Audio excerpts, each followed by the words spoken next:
Hey there, welcome to the Ambrose Show. I'm your host and your travel guide to the other side, Ambrose. Back again this week to talk. All right, let's get into it. What is this week's episode? Taking a little bit of a turn. You know, I do a lot of different things, so I like to talk about a lot of different things. I'm an intuitive interior decorator. I help people decorate their homes with all the traditional things you would think, the best paint color, the right couch to get, form and function for your room, all the things a traditional designer does. But on top of that, because I see auras, because I've studied traditional feng shui, because I am intuitive and can see what you need, I help you and your family astrologically, metaphysically, spiritually, and intuitively have the best home for you. How to have the right colors, space, design, decor that's going to make the best good vibes you can have in your house. And that's what I do for a lot of people. And it's a lot of fun. So I know what color can do, and I know what good design can do to make a person feel happier, more at peace, calm in their home, make the home feel like a sanctuary or a retreat, make it feel like a great place to throw a party. I love to throw parties. I love to decorate for the holidays, and if you follow some of my accounts on social media, you'll see that's what I'm posting the most are my decor, especially holiday decor, especially starting September through December when I start decorating for fall and then go into the holidays. That's my favorite. I think sometimes in decorating, which came first, chicken or the egg? I try to remember when I was young. Did I always love to decorate? Or is it because I moved around so much, I always had the opportunity to decorate and redecorate? Because we moved a lot starting in my childhood, and I continued that into my adulthood, moving around quite a bit. So I think it's both, because I do remember decorating my childhood bedroom and being very particular about it, and then going to my grandmother's and decorating her place and wanting to move furniture around and how it would flow better and look better at both grandparents' houses. So it's always been in me, and I guess getting to move a lot has made it amazing because I got to live in all these different places around the country with a lot of different architecture. And so the homes themselves were very different, where had I stayed in one part of the country, I might have just thought, well, that's just what you do. This is just how it is. Living in a certain type of home. But where you live in different parts of the country, where the architecture is so completely different, you learn quickly that the house is the boss. The house tells you what to do, or you're going to look like a fool.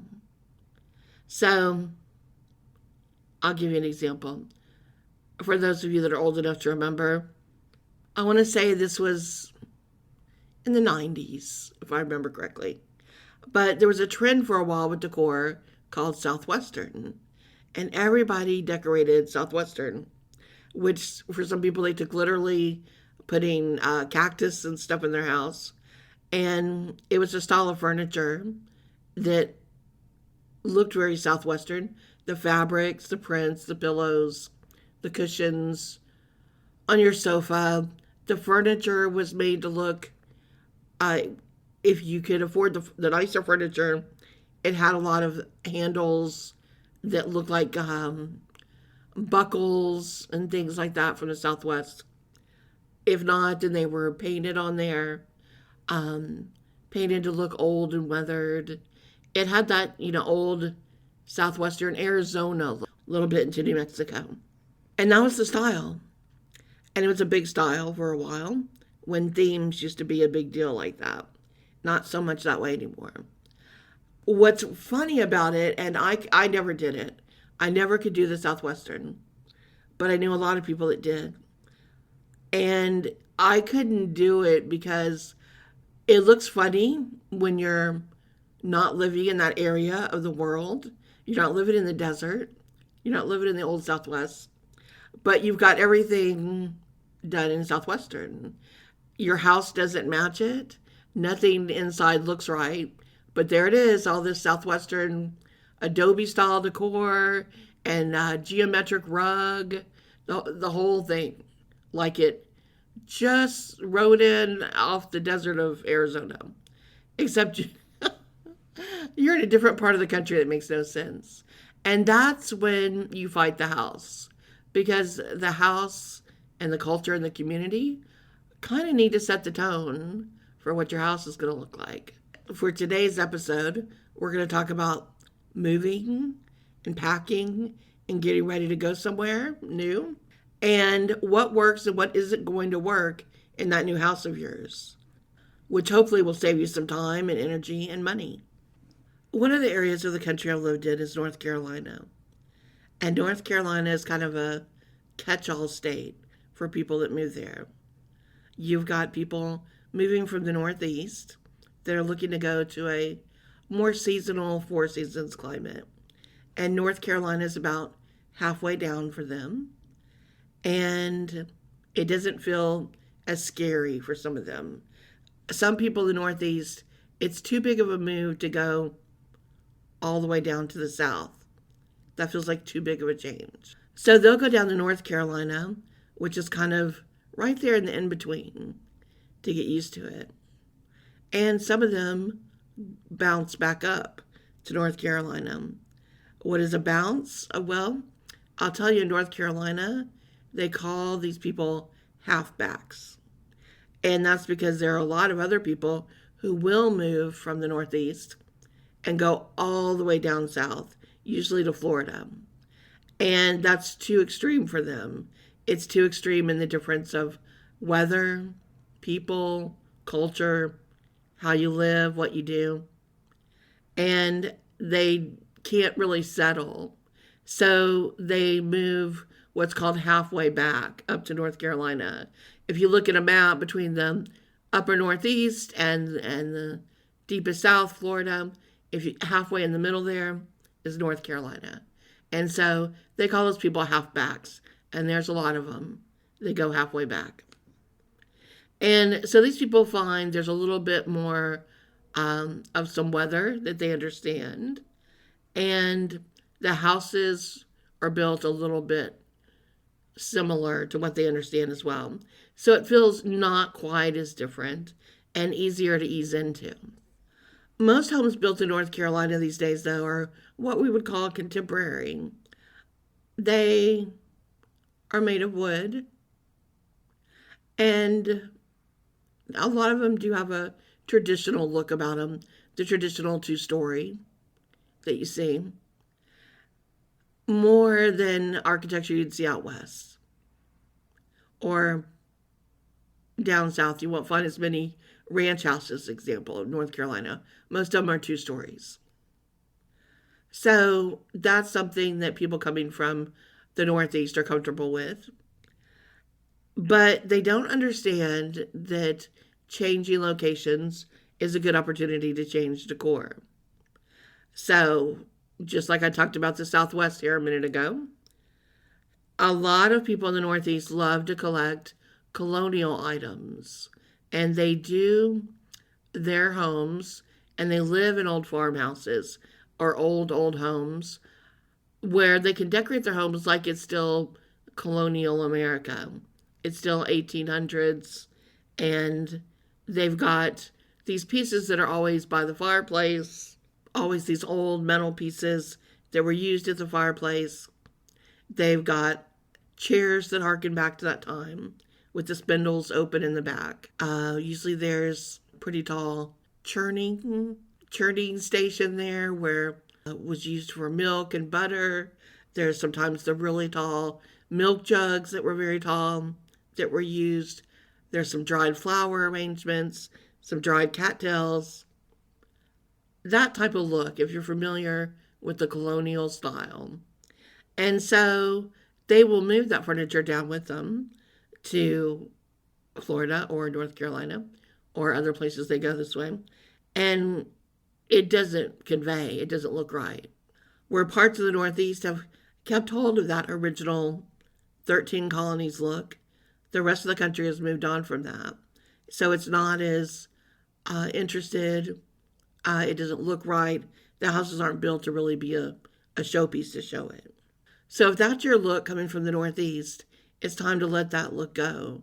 Sell those pieces up there where you'll get more for the money because you've got more buyers that are going to be interested than you will if you wait till you come down further. And it's less to move, so you're going to save money. And even probably the type of sofa you have, you're going to want a different type. There's a lot of people that go for that colonial looking sofas, kind of with a dark wood, and the cushions are kind of tied on and attached.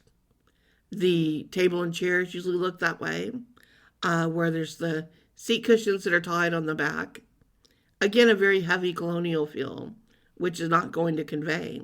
You're better off selling that furniture and just finding something new when you move into your new space.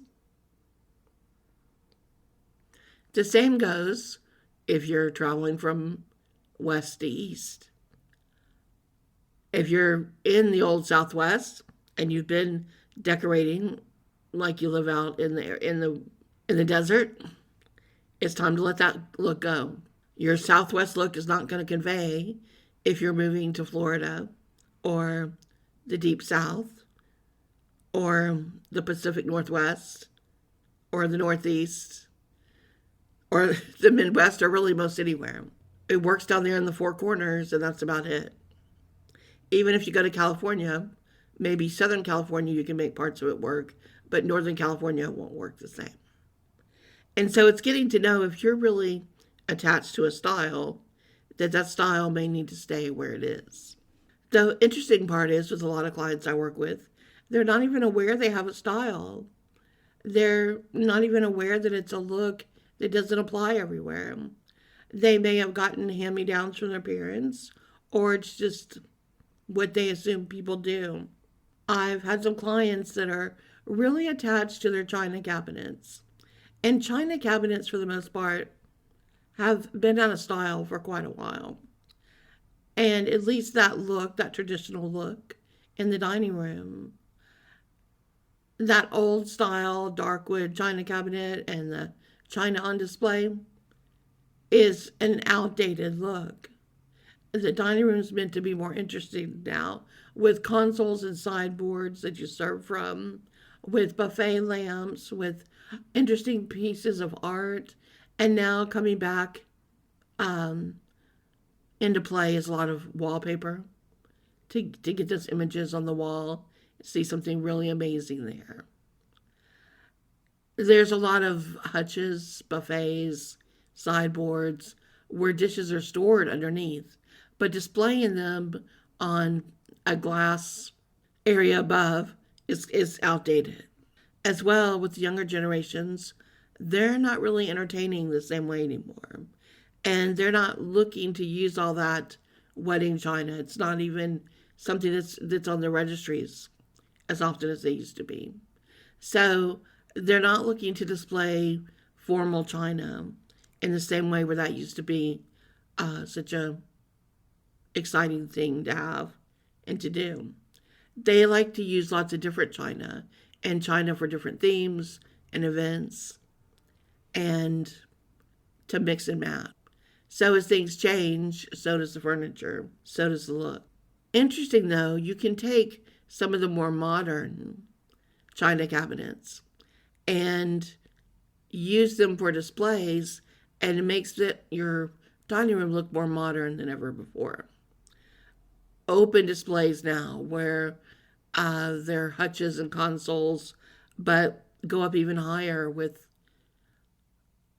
areas for books and where it almost looks like a bookcase there on display. Much more contemporary, much more interesting, but interesting in a classic way. You see that in fine homes in Europe where things were stored in this way. So it's going back to the classics again, which never really get old. I have two china cabinets, we'll call them, that I love, that are matching, and they don't look like your traditional cabinets. They're curved, they're arched, they have metal legs. Everything about them is round and curved, and they have lights inside of them, and they look very contemporary. And I use them in my office. I actually store office supplies in them. And that's a great way to change a look. Now, I can do that because they weren't made like a traditional china cabinet that's very square and boxy and has the glass with piping running through it. That gives it that look like, hey, I'm an old china cabinet. These look like display units that could have been used for anything. And the only way you can tell that they were built to be china is in the bottom there are drawers that are meant to open that would store plates. So when you look there, you're like, oh, okay, this was the original, but it doesn't have to be. So when you take a look around your home and you're looking to move, you need to think about where you're going and does it apply? Are your things neutral enough?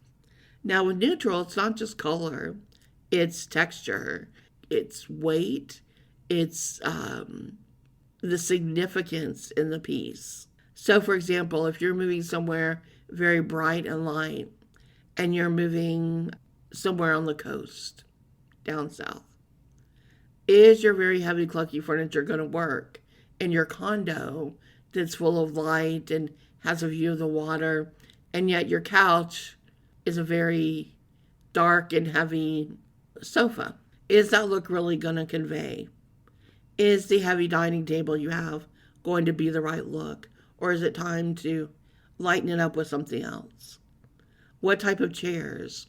And chairs really age a table. They really can tell you a lot about a table by how the chairs look. Are they all upholstery? Do they have cane in them? Do they have slat backs? What shape are they? How are they bending? Are they tall? Are they short? So there's a lot of different designs for chairs in that way. And simply by looking at the age of the chair can show how old your table is or not. And so some things you can work with that are easier than others. Let's say you have Parsons chairs. A lot of people use Parsons chairs for their breakfast tables, not their formal dining table, but their breakfast table. And Parsons chairs are, if you don't know the word, if when you see a picture you'll know what I'm talking about. They have kind of skinny four legs, and the back just comes straight up, kind of in a rectangle shape. And they're easy to push into a table. They don't have arms. They're just very straight up. Most Parsons chairs you see have cloth on them, and usually with kind of a swingy material at the bottom that's folded, and they come in all kinds of colors, all kinds of patterns. And that's the great thing about a Parsons chair is you can get it in almost any material in the world, made as a slipcover that just pops over or attached directly to the chair. Parsons chairs usually are pretty affordable, so they're just an easy way to redo a table. So if you have Parsons chairs, you're in pretty good shape because you can easily pull that slipcover off or have that cover removed and buy from hundreds and hundreds of choices of lighter, brighter, breezier colors, or if you're going somewhere that was very light to a darker winter type place, same thing, to replace it with a heavier material like a velvet or a suede or leather.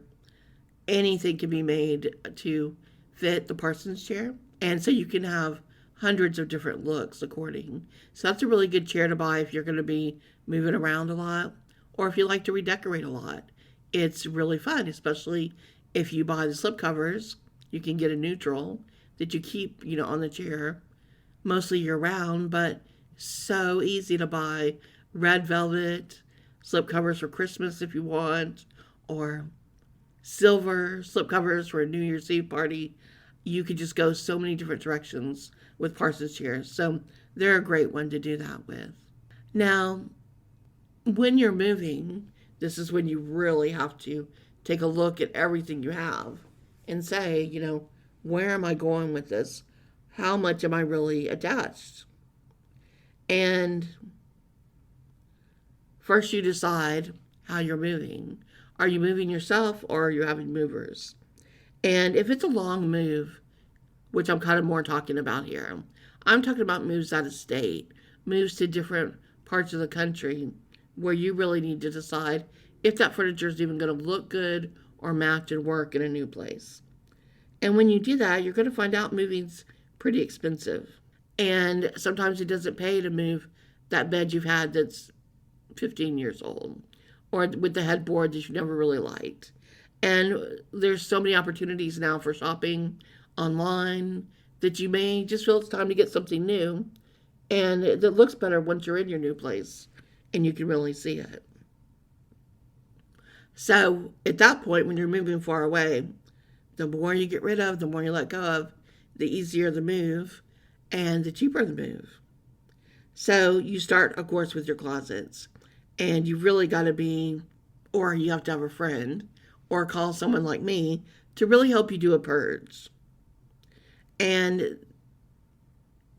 we all have bad habits of saying, one day I'm going to wear this again. Well, as we know, those one days when they come, we've forgotten about the thing in the back of the closet.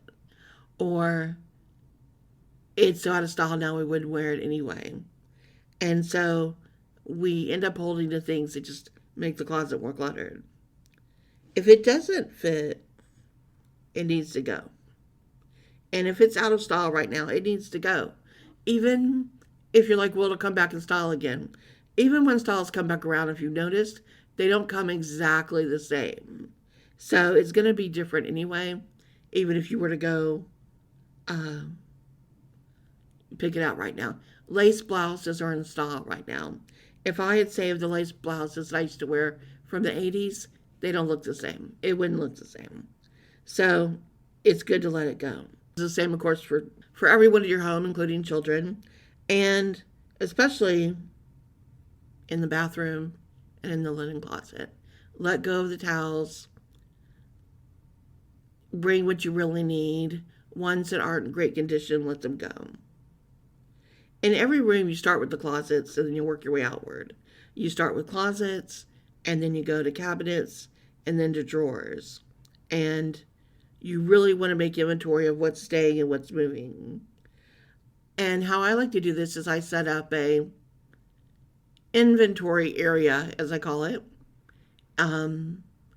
outside of the room in a bigger room in the house. And I set up a folding table with 3 boxes or bags, and one is pack, one is giveaway, and one is throwaway. And the giveaway, if I'm going to have a yard sale or something, then I make that the yard sale pile, and then what doesn't go there goes to giveaway. But those are the 3 that I do. I set it up like that with those 3. The next thing I do is I buy markers in different colors. And I have a chart, and I give everyone in the house a color that's assigned to them. They write on their boxes in their color marker. So we know, and I can tell the movers, all the boxes that have words written on them in pink go to this room. All the ones that have green go to this room. All the ones... And so it's really color coding, which really helps at a distance too, for the movers to see. I also like to save on packing supplies by taking out everything from the bathroom and the kitchen and the linen closet that's soft. And I'll wrap decor in those things. I don't wrap glass in these things because you don't want broken glass and that kind of stuff. But items that are sharp or ceramic or that could easily break, I wrap all those in softer things like towels, beach towels, sheets, things like that. And a lot of coats and sweaters, I'll use those too to wrap softer things, parts of a lamp, parts of things like that.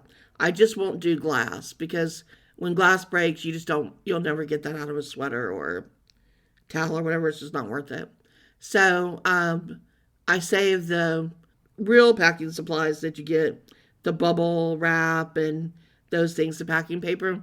I save those for the kitchen to do glassware in the kitchen. And then the next thing I like to do is I pack my suitcases. And I put a lot of clothes in the suitcases and I pack them for each person. And the suitcases are full with the clothes that instantly are going to be worn um, over at the new house.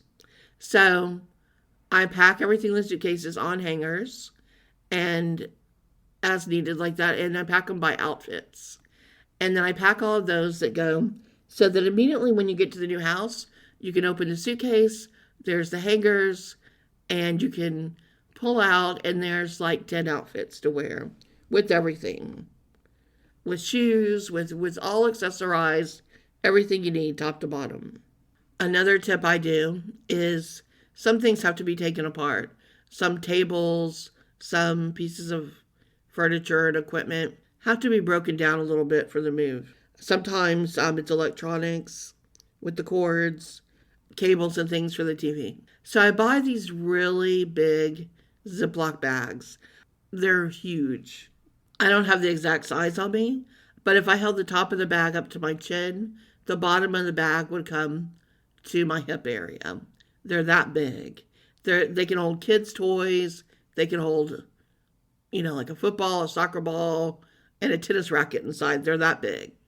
And I buy a bunch of those. And so for the bigger things, like with big cables and cords and electronics, I put those in one of those bags to keep them together. And I also make notes. I I write on a Post-it note what this cord is for. Like this cord powers in the laptop. And I write that on a Post-it note. And I then tape that Post-it note to that cord. So when a person pulls it out, they can unpeel the Post-it note and read it and know exactly where it goes. I do this for all the loose cords and cables. So anyone that's unpacking can know immediately where to take that cord or cable and to put it with whatever electronic. For smaller things like that, when there's cords and and screws and Allen wrenches and things that are smaller but need to be used because they took down part of a table or part of something, I also write on Post-it notes and tape those to those screws or the Allen wrench or whatever is with it. And I put each set of screws and all of that in a separate little Ziploc, a tiny Ziploc, and then put all of those little Ziplocs into a big Ziploc where we can find all those together and be able to find that one box and pull everything out that takes everything that we need. Other thing I like to do is I take pictures of my TV and all of my computers, meaning how they were plugged in.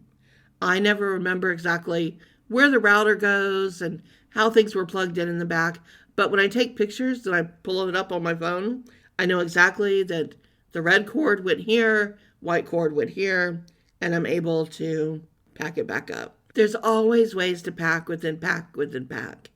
For example, do you have a lot of spices? If so, pack your spices in your pots and pans and then put the lid on your pot and just take some saran wrap and wrap it over so the top stays on and there's your spices inside. You can always do this with other things. You can take your silverware, wrap it in dish towels, put it in one of your bigger pots that you have, and then put the top on and saran wrap it. All these things kind of keep everything together in the same room and make it easier. So there's lots of little things like that you can do.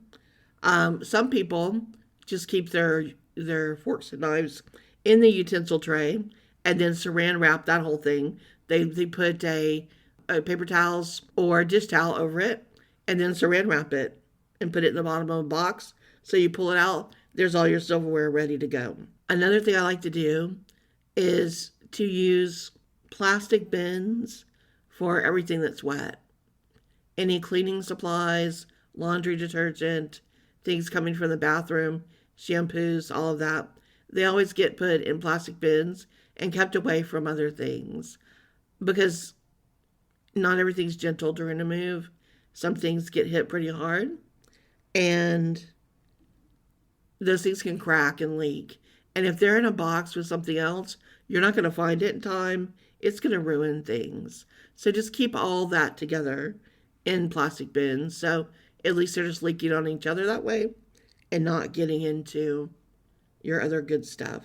Once you've moved and you're in the new place, it's time to take a minute and let the house talk to you and let it tell you how it wants to look.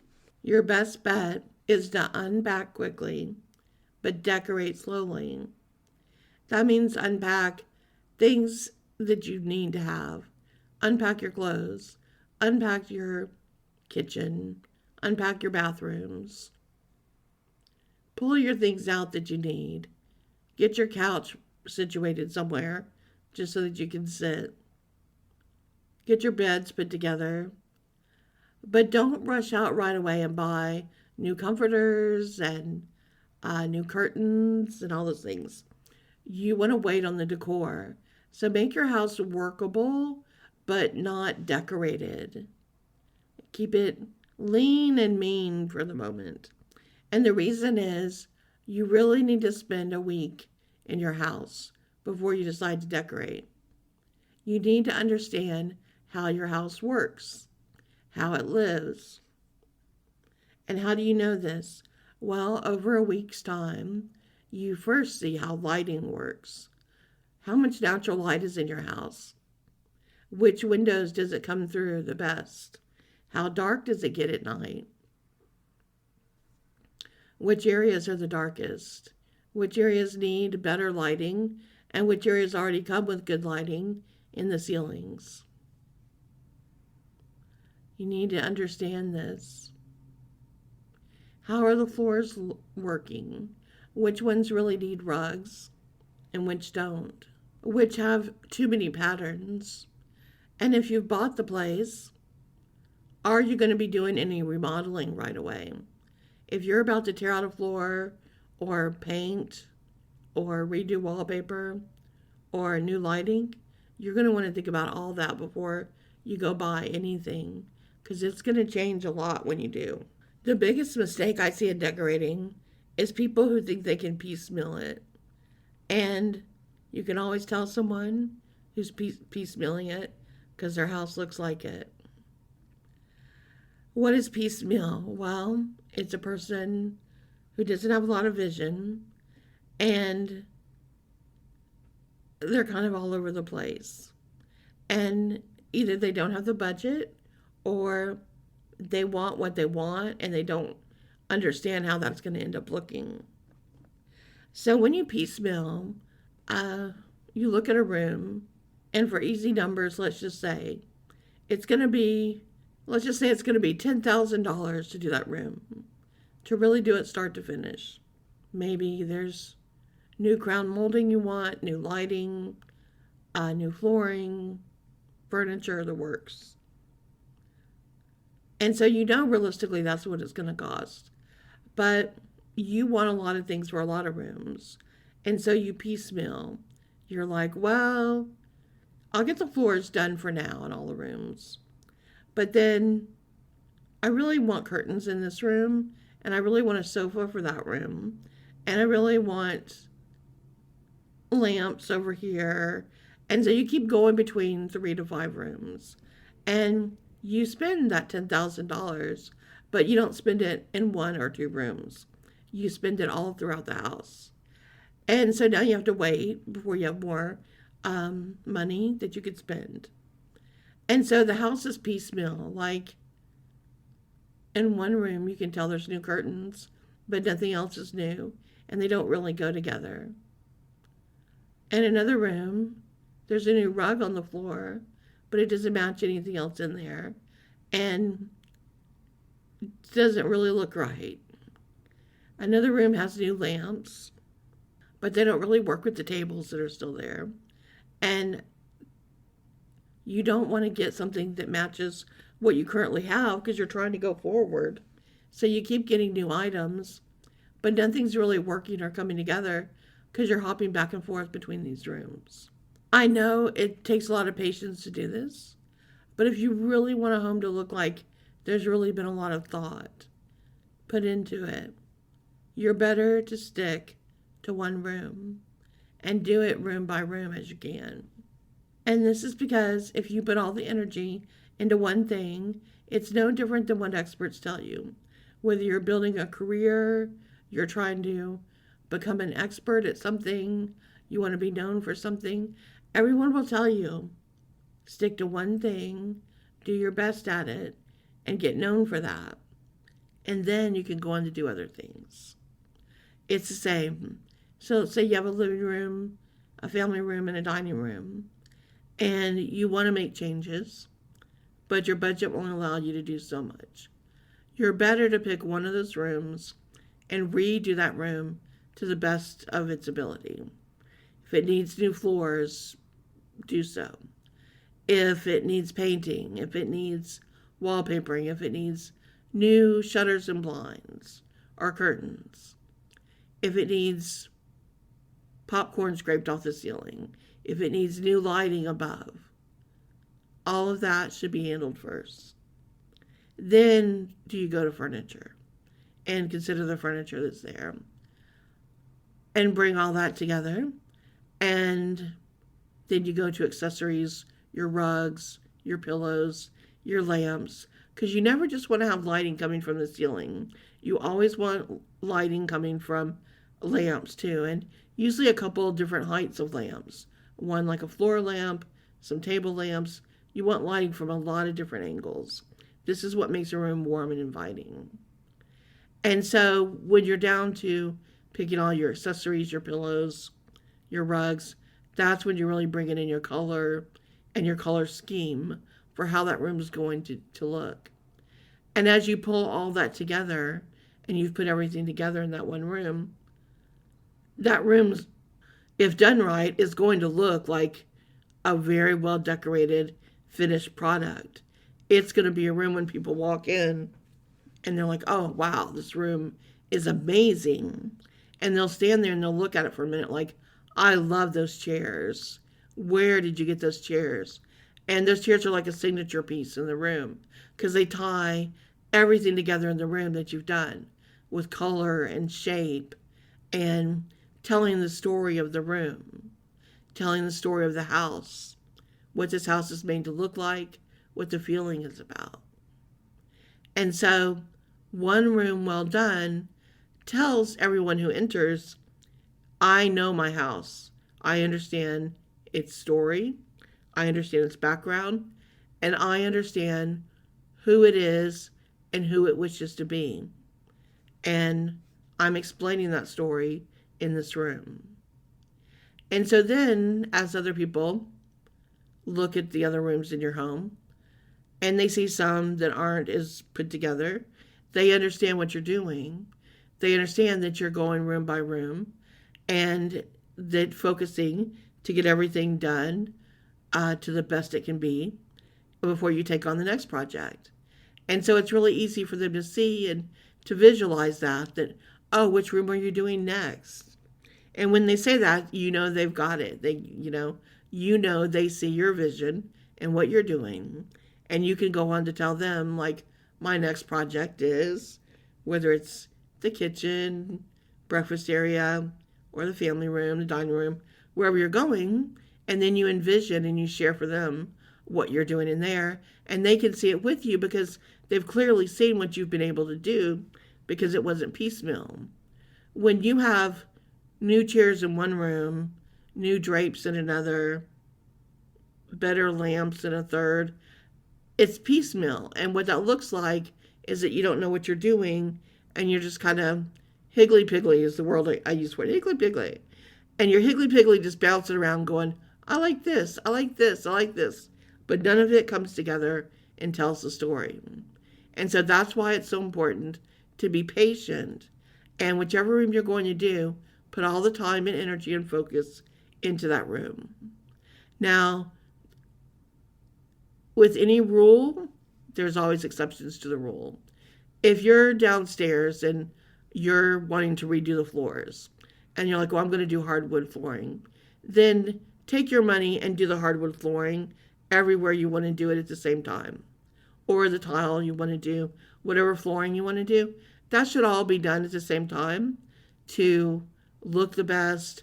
It's hard sometimes to get runs on things where you find that it's exactly the same in design. So if you're doing something big like a floor, do the floor. I recommend the same too if you're depopcorning. It's very messy to take that off the ceiling. If you're depopcorning, shut down the house and get it depopcorn. Get it done and get it over with. Other things you can do, section by section as you're doing a room. Painting, putting up molding, things like that, you can easily get done at different times. Floors, though, especially, try to do your floor at the same time. So all your tiles together, all your hardwood, whatever it is you're doing, get it all done at the same time. You'll be much happier with that, with the way it runs, with any problems. That's the best way to go on that. All right, well, these have been some tips about moving, packing, and starting over in a new part of the country. Might need to really look at your look and decide what's going to work for you. My last tip is to be relentless and ruthless in decluttering, especially all those drawers you have. When you start going through those drawers, there are just so many things you see that you save and have never used again or can't find them when you need them. So your junk drawers will fill up quickly wherever you go. So really try to let those things go now. Don't pay to move those things. It all adds up what you put. And especially in the kitchen, be relentless in not just the drawers, but the cabinets. How many pots and pans do you really have? And how many do you really need? Look at those. How many cups do you really need? We tend to save a lot of plastic cups from different places. How many do we really need to use? And you'll probably be gathering a new set of those before you know it at places you go in the future. So probably not a need to move those. Time to let them go. Time to look at these things and decide how many you really need. I once counted in a client's kitchen that they had no less than 12 spatulas. All different shapes and sizes. But I had to ask, do you really need that many spatulas? And they really cooked. It was funny. I think the kids use the spatulas more when they burn things on a sheet pan to get them out because they didn't cook a lot. So it's just things that added up over time. They had a potato masher. How many of you still have a potato masher? And how many of you still use that potato masher? Maybe some of you once a year at Thanksgiving do. I know a lot of people just mash with a fork these days. If you're a true chef, I don't begrudge you any of your tools, but a lot of people have a lot of things in their cabinets that don't get used. A lot of extra Rubbermaid or Tupperware that is missing lids, sitting up there that never gets used. A lot of things like that. It's a good time to really look through and ask yourself, do I really need to move these things and bring them with me? So I hope you enjoy your move and the packing and unpacking. And most of all, if you like learning about these things, I have an Intuitive Interior Decor school that teaches you more about color and form and function and texture and everything to do with decorating for the interior of your home. So check that out online at my website, exploreyourspirit.com, if you're interested. And as always, I'll be back next week talking about something, always talking about something to do with intuition in some way, and color and energy and form and function and purpose in life.